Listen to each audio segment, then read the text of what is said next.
order. I call Alistair Strafford to move the motion. 2 members of his permission and the Minister's to intervene briefly, and I shall be calling them too. So, Alistair, would you kick us off by moving the motion? Thank you. Thank you, Sir John. It is a pleasure, as always, to serve under your chairship and to be able to secure a debate on this really important topic here today. Last week, I had the pleasure of joining with some truly inspiring parliamentary colleagues to launch the Labour Group for Men and Boys, based on one very simple premise. For too long, the Labour Party and Progressives more widely haven't been confident enough speaking directly to some of the specific challenges faced by men and boys growing up in Britain today, and it's time to put that right. The Labour Party is rightly proud of its deep traditions in championing equalities causes, making great progress on everything from barriers women have faced in the workplace to accessing the right and appropriate healthcare. And there is far more to go on both of those. But at times, that agenda has led to a shyness sometimes on our part in being equally confident, speaking up to some of the challenges specifically that men and boys, particularly disadvantaged men and boys, can face right across the country. This, Sir John, is simply wrong-headed. Not only does it do a deep disservice to those men and boys right across Britain who are held back by some of these barriers, but it also leaves the field open to far more toxic voices who seek to pit women's equality and male advancement in opposition to each other, rather than actually recognising that they are 2 sides of the same coin and deeply progressive causes that together any progressive should be comfortable championing. Within that, the topic for today's debate, the achievement of young men, and particularly disadvantaged young men, in education settings right across the country, is an important cause, because the statistics couldn't be more stark. The Centre for Social Justice highlighted that across early years settings, when looking at the government's target for readiness for school, boys make up the entirety of the gap to where we'd like to be, based on their progress over early years. Alongside that, at GCSEs, men on average achieve half a grade lower than female counterparts, and at A-level, across their best 3 grades, men again will often achieve a grade and a half lower on average. I'd be very happy to. I'm very grateful to the Honourable Member for giving way. The West Somerset side of my constituency bears many of the hallmarks of a forgotten coastal community. In Somerset, 7.5% of young men aged 16 and 17 are NEETs. That's significantly above the national average in England. Would he agree that when young people grow up without the educational infrastructure, networks and opportunities that others take for granted, it shapes their outlook profoundly? It is little wonder that it leaves them feeling neglected and undermines their very sense of aspiration. She is absolutely spot on and highlights a number of important themes I hope to touch on later in my remarks today too. Because, absolutely. Can I commend the Honourable Gentleman for Hitchin for bringing this forward? He's absolutely right. A massive issue in Northern Ireland, as I said to him beforehand, and it's a number of young Protestant males who do not achieve, who are disadvantaged when it comes to free school meals, number one, but secondly, who come nowhere to achieve educational standards. Government back home has put a policy in place to try and address that, but does he agree with me that maybe this is something that maybe the Minister, collectively with the regional administration, should work together on? Because if there is a disadvantage, not just in Northern Ireland but elsewhere, it's time to do it together. He is quite right, and I think he's right to draw attention to the particular challenge faced by disadvantaged young men too. Because while there's been rightly a lot of focus on challenges holding up back all boys and men across education, and indeed the Education Select Committee was due to hold an inquiry into this in the last Parliament, often less explored is the compounding impact of socio-economic inequality along with this gender. Yes. Thank the Honourable Member for giving way. Given that disadvantaged boys on average are already behind in vocabulary and communication by the time they start school, does the Honourable Gentleman agree that there is an urgent need for a targeted UK-wide speech, language and communication strategy focused on disadvantaged boys, not just in his constituency and my constituency of North Down, but right across the UK? I think he's spot on in drawing attention to the fact that a lot of these problems have really early roots, and our interventions need to be as focused as the challenges we're seeking to address. Boys Impact found that when looking at early years settings, boys on average, only 30% of them seem to be making a good level of progress compared to 88% of non-free school eligible women. When it came to GCSEs, Boys Impact found that men, particularly from disadvantaged backgrounds eligible for free school meals, were achieving half of the level, getting to grades 5 to 9 in English and maths, as those who are not eligible for free school meals. And absolutely. I thank my honourable friend for giving way. Redditch was a town built on unionised workers, needle-making, aerospace and engineering, and that heritage matters Too many boys now leaving my schools leave without a clear vocational route into decent jobs. Does my honourable friend believe that the industrial and skills strategy should be place-based with funding apprenticeships, employer-college partnerships and the union involvement so that education in towns like Redditch can lead directly to rewarding jobs? I completely agree with my honourable friend. I know he's a big champion of some of these issues for the benefit of Redditch and well beyond. And I think some of the important steps he highlights there are fundamental to addressing some of the challenges we're looking to address here today. So it's clear there's a case for action. But what should we be doing? Well, first, while the Education Select Committee did indeed intend to set up an inquiry into this issue in the last Parliament, it's regrettable that it is yet to be picked back up in this Parliament. I think a renewed focus by the Select Committee on this topic would be especially welcome, and particularly exploring whether the compounding impact of socio-economic factors along with gender is further holding back men and young boys across education. But we shouldn't need to wait for any such inquiry to act. Given the wealth of evidence we've already been talking about today and other honourable members have thought to highlight, it's important that the government sets out its own plan and its own strategy to treat this priority with the urgency it deserves too. Absolutely. Thank the honourable member for giving way. Around 90% of children in higher income households can get a dyslexia diagnosis when needed, compared to only 43% in lower income households. Does your honourable member agree that not identifying neurodiversity has a huge impact on education outcomes for disadvantaged young boys, and to start changing that, we must roll out universal screening for neurodiversity for all primary school age children? I think he's spot on to highlight that, particularly when we're talking about boys' lack of achievement, making sure that we are identifying the full suite of needs they have early and putting in place appropriate interventions is vital. It's an often overlooked fact that 70% of young people with EHCPs across the country are boys. And actually that gendered aspect to some of the 10 challenges we're facing right across the education system will be fundamental to making sure we get our reform agenda right. But the heartening thing for the government should be that there is lots of good practice to build off. When I look back to my own time in teaching, Sir John, which I should assure you was not a catalogue of universal great practice to be learned from, if I think about some of the young men where I was able to have the impact I wanted to, it came down fundamentally to one thing: the quality of the relationship I was able to build up with them. Now, that observation might seem so simple as to be banal, but stepped back in the Westminster discourse and in policy making, we can often overlook this simple fact. When dealing with vulnerable, isolated, often feeling quite alienated young men, relationships are everything. Will he give way on that point? Absolutely. I thank the honourable member for giving way on that point. Would he join me in paying tribute to Chris Edwards and Peter Beeching at Brighton Hill School in my constituency, who've set up the GOAT Boys scheme, the greatest of all the boys scheme, standing for growth, ownership, attitude and tenacity. The scheme is a mentoring scheme designed to tackle that very issue, to ensure that every child has a trusted adult outside their family, to build resilience, purpose and connection, and help tackle that educational attainment gap, which this debate is all about. Would he join me in endorsing schemes like that? They've already signed up 70 pupils locally, 50 schools nationally, and would he encourage similar schemes elsewhere? Absolutely. I think my honourable friend, the member for Bayside, makes a really important point. It was a real pleasure to meet Chris, his constituent, at an event as part of the Lost Boys Task Force work earlier in the year. And they're doing really inspiring things that I hope together we can better showcase and build off some of the successes we've already seen in the government's youth strategy, which has recognised the importance of trusted adults at its heart. Absolutely. I thank the honourable member for giving way. He's very kind. He's making a really powerful speech. Even one intentional male role model can transform boys' engagement at school, yet 2.5 million children in the UK grow up without a father figure. The Lost Boys report from the Centre for Social Justice shows boys falling behind girls at every stage of education, with Northern Ireland facing very stark outcomes. Would you agree with me that there's a need to promote more role models so that boys can thrive in education and beyond? I think she puts the point incredibly well, and I hope to be able to touch later on in some of the powerful schemes available to already deliver some of these role models who don't always have to be parents, where that isn't always going to be available for every child that we seek to support.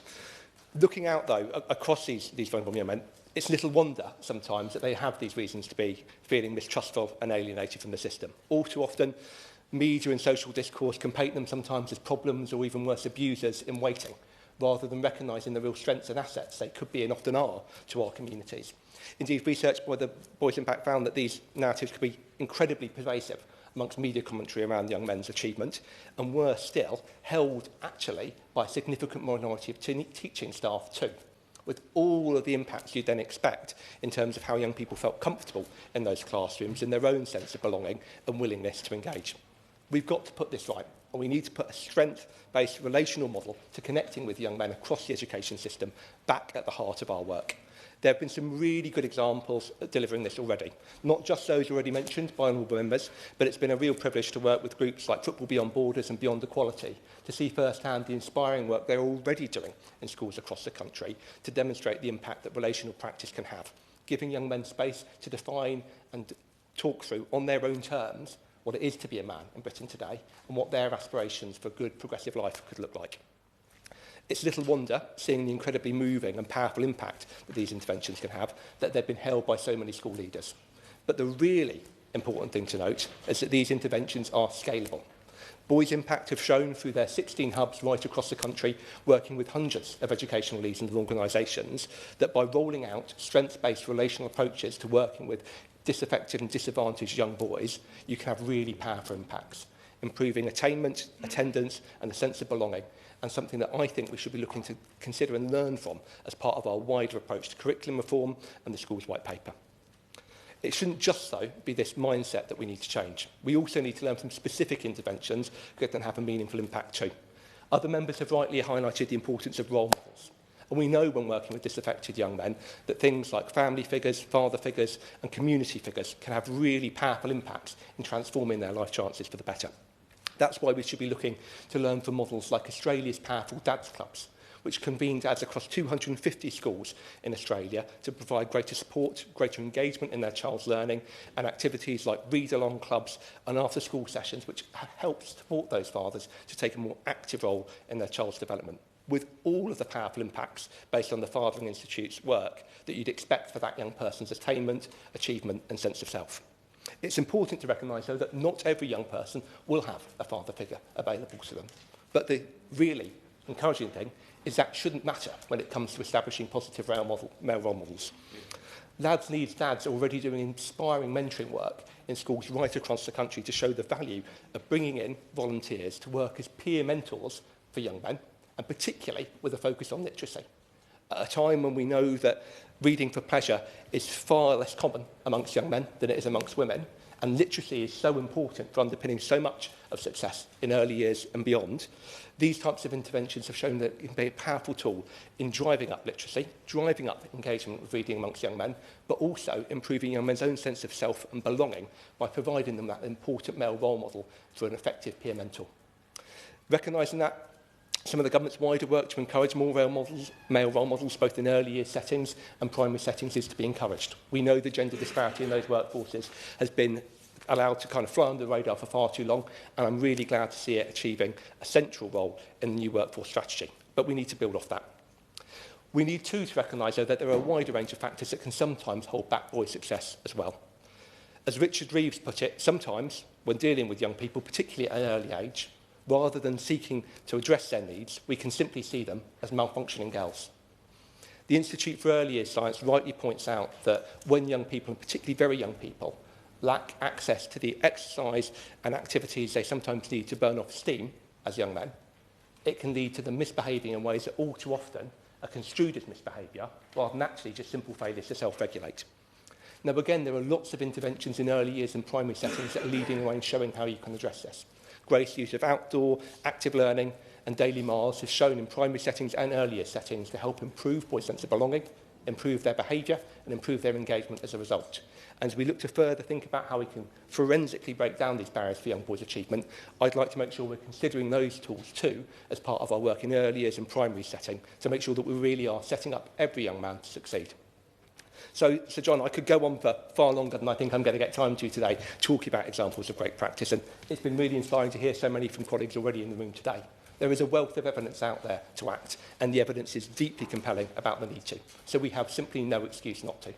I hope I've left the room today in no doubt about the urgency of this issue, the need to address it, but also the fact that it is a deeply progressive cause that colleagues on my side of the bench should feel a real strength in championing.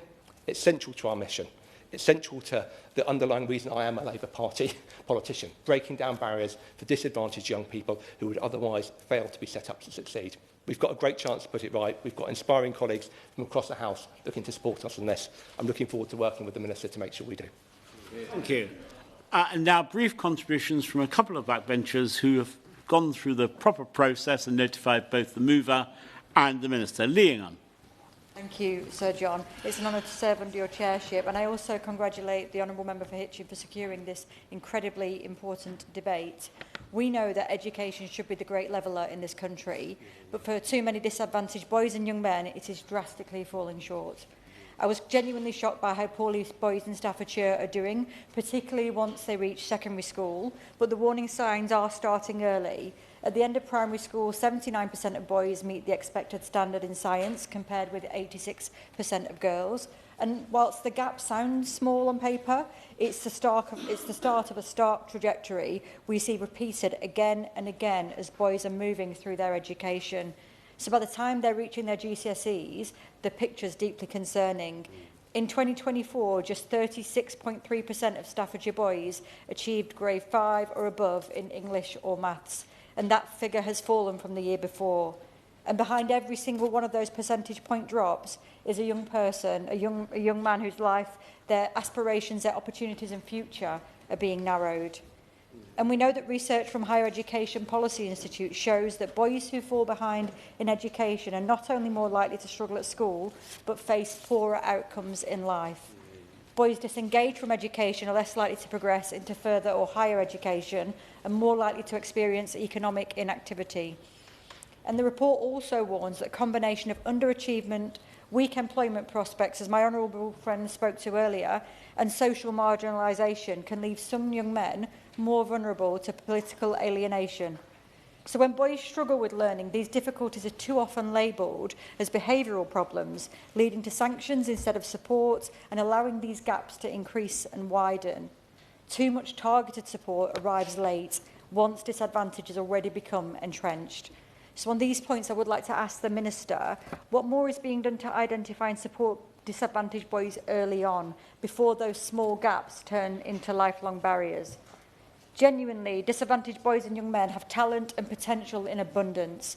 And if we care about boys' education, we must stop being surprised, like I was, by these outcomes and start acting earlier and more robustly. Thank you. Jodie Gosling. Thank you, Scott. To serve under your chair, and thank you to my honourable friend for allowing me 2 minutes and securing this debate. In my previous job, I've been a primary school teacher for 25 years, an early years practitioner. I've seen very young children become disengaged with education, especially boys already on a pathway to not show us what they are capable of. Part of that role was to be a forest school leader, and I used to work with small groups of challenging boys. They were a specific group that were causing disruption in classrooms and not learning, and also disrupting the learning of others. We used to work outside, obviously for the forest school, building things like ambition, resilience, concentration through physical work, tree climbing, exploring, and giving the boys and girls, but predominantly boys, a sense of autonomy over their learning and control of their lives. The transformation to some of our disadvantaged children was significant, and commented on by teachers in the classroom afterwards that concentration, behaviour, attainment and even attendance had improved whilst taking part in these courses. Similarly, I attended Harrogate Army Foundation College as part of the All-Parliamentary Scheme on Armed Forces, and was absolutely blown away by the young people's stories of 16, 17-year-olds, predominantly boys again, telling me that they dropped out of school maybe some years ago, had no GCSEs, spent their days playing games, watching YouTube or getting into a bit of bother. And now they were up at 6, motivated, training, learning and passing exams they had never even considered possible, and physically fitter than they had ever dreamed. There are many studies which link physical activities like running, forest school, to better attainment and improved concentration. I would like to agree with my honourable friend and ask the Minister whether they believe that in order to address the decades-old issues with the gaps in boys' attainments, we need to consider evidence from when they have engaged and succeeded, and need to reconsider the environments we are asking them to learn in, taking a more creative approach to education that meets emotional and physical needs. Thank you. Now I call on the Minister for Early Education, Olivia Bailey.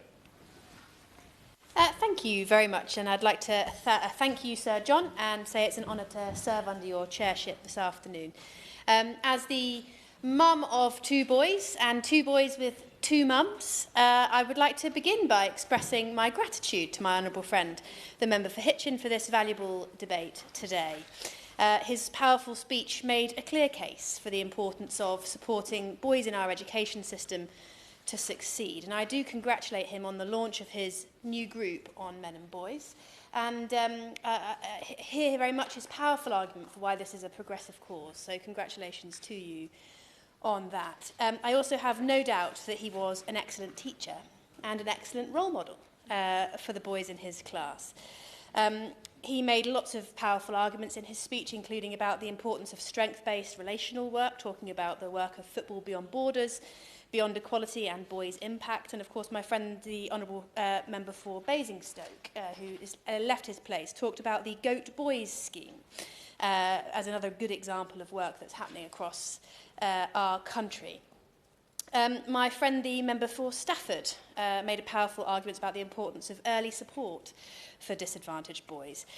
Not boys that, shouldn't just be discounted as having behavioural problems, but who deserve that support early. And my friend, the member for Nuneaton, talked about the importance of physical activity and the importance of the fantastic scheme that she's visited for the armed forces, where young boys who have dropped out of school have found the opportunity to contribute and find their place in the world.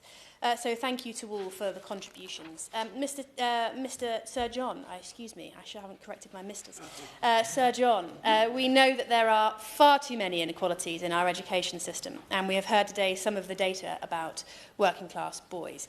Removing barriers to opportunity in education is the driving purpose for my department, and this government stands for excellence everywhere across education and care for every child, to break the unfair link between background and success and deliver opportunity for all.